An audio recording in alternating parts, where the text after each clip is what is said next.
What's up, bro? Hey, where you from? Come on, I'm from the States. Go back to where you came from. Go home. Come on, dude. I am just a simple, invisible Asian man who feels powerless. But with all that has been happening to the AAPI community, I felt drawn from the courage of others to finally speak. I resided in the US for 42 years, and I've experienced the full spectrum of hatred in all its forms.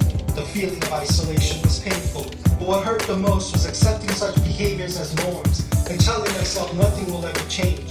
However, now we are all compelled to speak. We have all reached the boiling point of falling in line, being slapped under the cheek, and resisting with further melancholic patience. For the sake of our future AAPI generation, the call to protest, act, and voice our solidarity is now. We are all proud Americans, and none of us should feel as though we do not belong. Where you from? You speak English well. Thank you for asking, I will gladly tell. I'm an Asian American from most you see, but you won't recognize that completely. When I say I'm from Korea, you say north or south, and point out the funny sounds from Asian mouths. Ching Chong Wang, Ping Ling Lee, ignorance personified if you ask me. I've been called every unimaginable name. Chip, Jack, Goop, it can't all look the same. If I protest, you silence me with intimidation. How can I ever express my isolation? I've been robbed, beaten, kicked, bullied, from elementary to graduate school, really. I've had a gun pointed at my head in a home invasion. I saw my life flashing by eternally, no revision.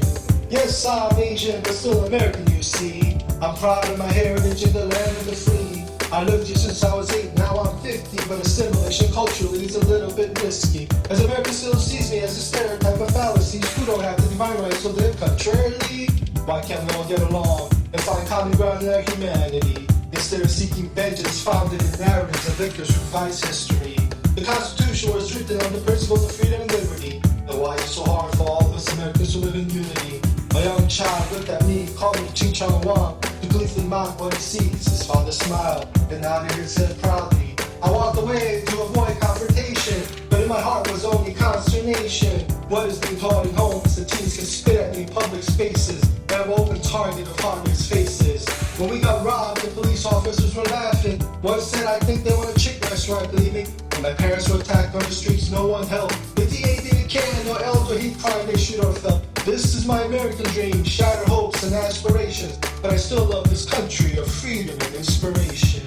Yes, I'm Asian, but still American, you see. I'm proud of my heritage in the land of the free. I lived here since I was 8, now I'm 50, but assimilation culture is a little bit risky. As America still sees me as a stereotype of fallacies, who don't have divine rights to live contrarily. Why can't we all get along and find common ground in our humanity, instead of seeking vengeance founded in narratives of victors who revise history? The Constitution was written on the principles of freedom and liberty. Then why is it so hard for all of us Americans to live in unity? I've been silent for 42 years, but I know I must speak. The pain of hatred lingers, but stoic Asia surmounts others' disbelief. Go back to your country. We don't want you here, they say, but America's our home, where we're going to stay. In that regard, please stop the hate and embrace the love that truly relates. I am no one, but I hope one day we all can be one.